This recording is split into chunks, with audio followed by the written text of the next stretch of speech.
Laura. And I'm Kate, and we're here to play Buzz Cards. This Ready? is called What the Buzzword. Why can't I remember that? What's the buzzword? Okay. We have 3 cards here with buzzwords on them, and we're going to explain them in rapid fire. Let's go. Rapid fire. Yeah. Pick one. Evolution. Evolution. I'm so tired of hearing that word. What does it actually mean? Evolution is when a monkey becomes a human, Okay. and now it's also baby companies becoming big companies. Okay.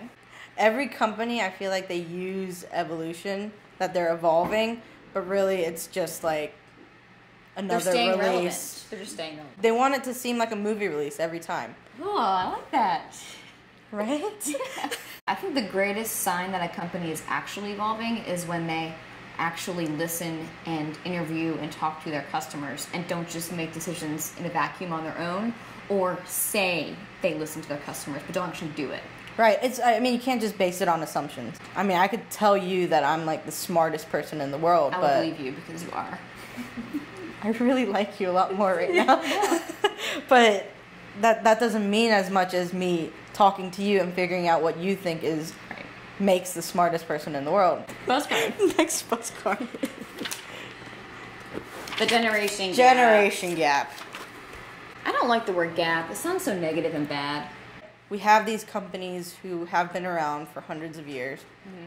Maybe not hundreds. They've reached a stage where they're like, we've existed for 100 years. We're solid. Like, we're never going to go away. But where we are now, we have jobs and companies that we thought would never exist before.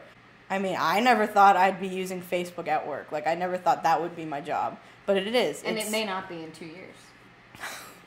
I mean, like... Are you telling me something? But I mean, Facebook may not be a viable platform Right. for even discussion. I mean, everything's changing. Companies have to be willing to adopt these new technologies, but adopt them in a way that's a little bit more authentic. Every company has to use it differently, and I think that's a little bit more difficult. They think that it's just this template that There's they no can just formula. they can just put it in and it'll spit out some lovely little magic that'll bring in a bunch of customers. Do you think that's the biggest mindset difference between younger startup companies as opposed to maybe more established, larger companies? Right. Where the larger, more established folks are used to formulaic methodologies, whereas the more startup mentality is make and go, make and go, make and go, iterate.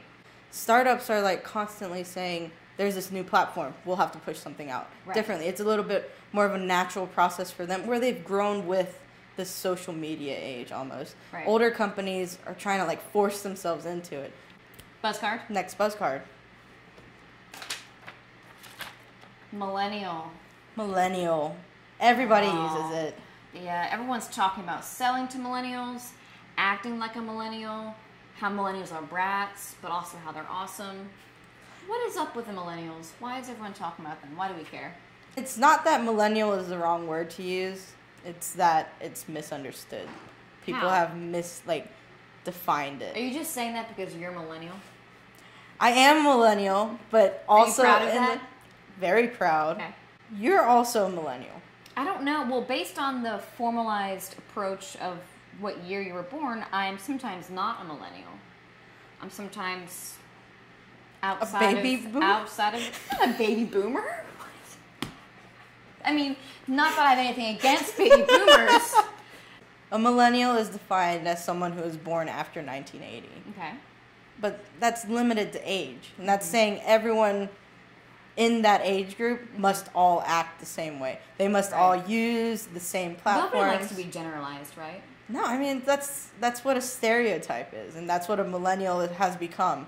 A millennial is a stereotype rather than... Do you think it's more risky if a company decides to market to a millennial in a very blanket way and they're at risk of totally embarrassing themselves? Or is it you have to market to millennials, just go for it? When companies think that they're just targeting the 20 to 30-year-olds, they're actually reaching a much broader audience. They're also reaching my parents who are over 50 years old maybe.